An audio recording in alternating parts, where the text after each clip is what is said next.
Mengenang sosok Stephen Indra Wibowo, pendiri Mualaf Center Indonesia meninggal dunia hari ini. Dalam pesan yang beredar, Ko Stephen meninggal di sebuah rumah sakit di Surabaya.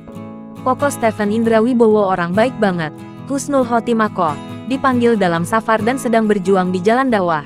Demikian tulis Fenita Ari di akun Instagramnya memberi kabar duka berpulangnya pendiri Mualaf Center Indonesia, Jumat tanggal 14 Oktober tahun 2022, malam. Ribuan warganet kemudian menyerbu kolom komentar di akun Instagram Stephen Indra Wibowo.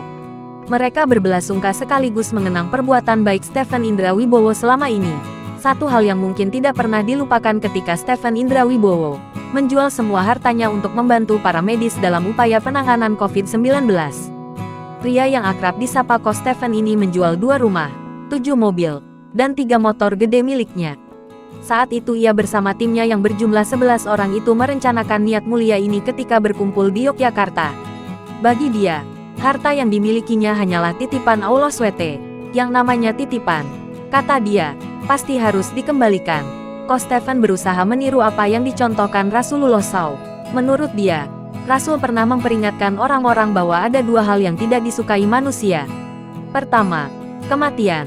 Padahal ini lebih baik daripada fitnah. Kedua, adalah kefakiran atau kemiskinan.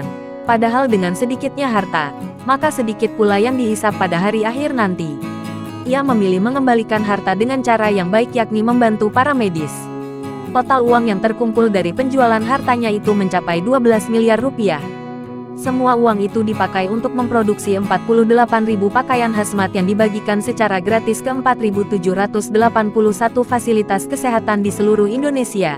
150.000 masker, di mana 12.000 diantaranya merupakan masker N95 yang berlapis 7 dan sisanya masker medis biasa yang 3 lapis.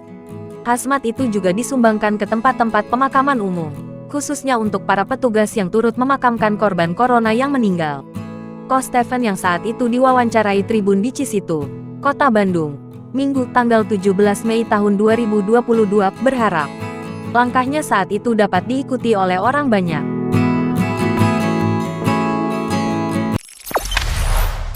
Jangan lupa subscribe, share, komen, dan like ya!